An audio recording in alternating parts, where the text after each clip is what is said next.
Good morning and welcome inside on this Monday morning. Dan Hardenbrook coming to you from the Duke Sport Shop Studios. Local news time as we start a brand new week. Let's take a look at what's happening around the region. It is your Newberry News Update here on M123 FM. In your local news this morning, Tequamanon area schools closed for the day today. This is due to illness and shortness of staff. District made an announcement on their Facebook page and sent out messages notifying the community that there would not be school today. Tequamanon area schools does expect classes to resume normally on Tuesday. School also announced the details for the annual elementary Halloween parade. It'll take place Friday, October 29th, and the parade will start at 1:45 p.m. District is reminding parents there will be no parking in the front loop of the school.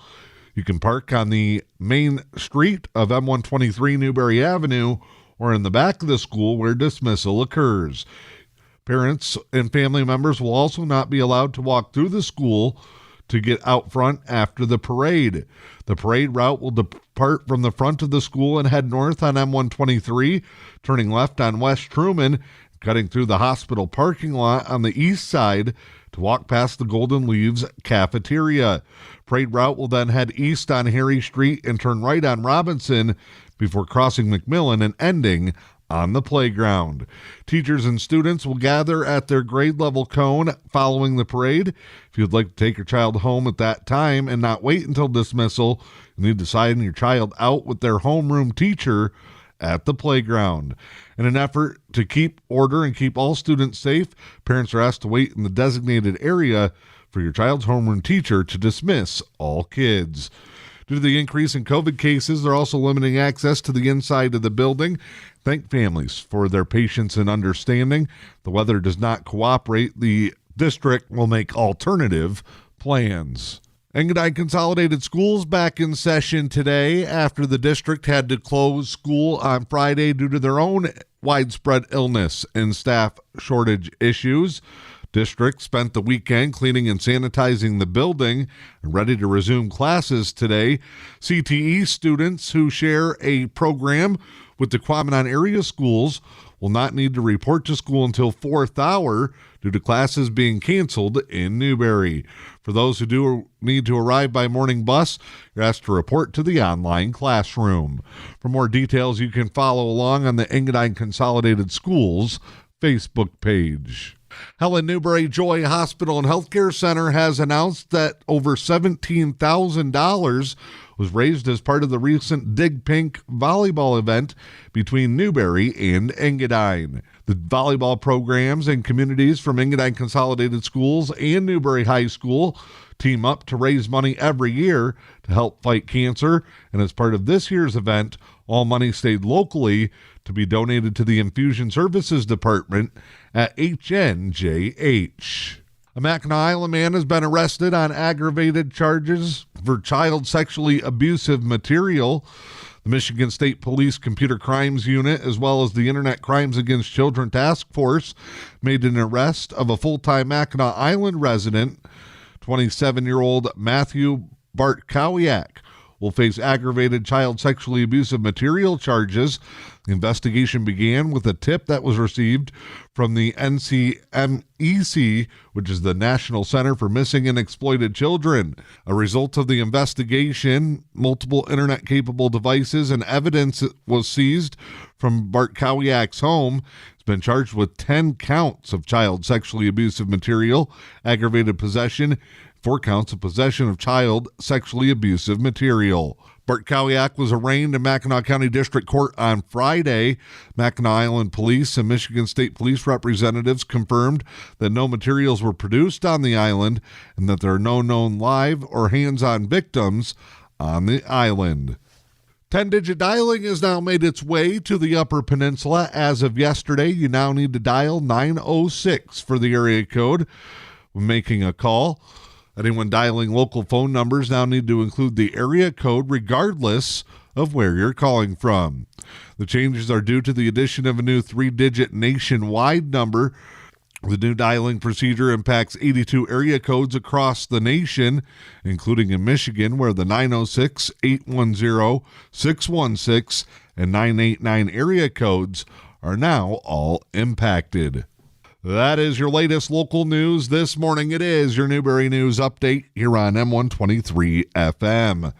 Time now to check in with sports this morning. The Michigan High School Athletic Association announcing their playoff pairings in a special broadcast on Valley Sports Detroit last night. The Newberry Indians are in 8-man Division I. Be paired up with some familiar foes in the regional round. Newberry will head to Pickford for the opening round of the playoffs. That's 8-man Division I, Region I. The other semifinal will feature two other teams from the Great Lakes 8 East. Rudyard will head to Munising for opening round action. Two winners of those games will meet in the regional finals next week with a spot in the state semifinals on the line. Cross-country UP finals over the weekend. Newberry's Kaylin Clark was the Division III champion, winning the individual event with a time of 20 minutes and 32 seconds. Clark claims her first career cross-country championship. Munising won the Division III team contest in that matchup.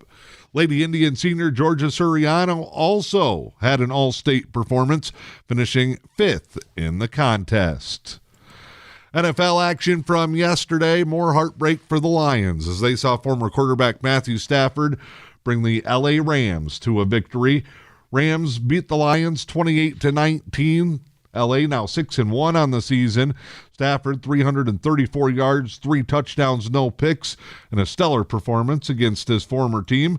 Cooper Kupp was the go-to receiver with 10 catches for 156 yards and 2 scores. Jared Goff did step up slightly, 22 of 36, 268 yards for the Lions, had a touchdown but 2 picks in the loss. The Lions remain the only winless team in the NFL at 0-7 on the season. Packers continued their strong start to the season. They are now 6-1 and remain unbeaten at Lambeau Field.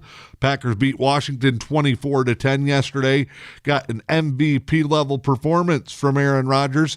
Threw for 270 yards and 3 touchdowns in the contest. Rodgers also had a couple of carries, totaling 17 yards. Devontae Adams, Robert Tonyan, and Alan Lazard all catching TDs for the Packers, who also got 13 total tackles from Devondre Campbell on defense. Michigan and Michigan State will both be undefeated, and now they know they'll both be ranked in the top 10 for next Saturday's showdown in East Lansing. Latest college football polls came out yesterday. The Spartans are 6th, or the Wolverines rather, are 6th in both the AP Top 25 and the USA Today coaches polls. Michigan State comes in 7th in one poll and 8th in the other. The two teams will meet at Spartan Stadium Saturday at noon on Fox. Latest local weather forecast for the day today. The cold, wet weather looks like it'll continue at least for the early portion of the week. Slight chance of showers on this Monday. Mostly cloudy skies. Highs will be in the upper 40s. For your Tuesday, we will see mostly sunny skies, highs in the upper 40s, north winds 5 to 10. Wednesday, a brief warm-up, partly sunny, a high in the mid-50s. I'm Dan Hardenbrook. This is your Newberry News Update here on M123 FM.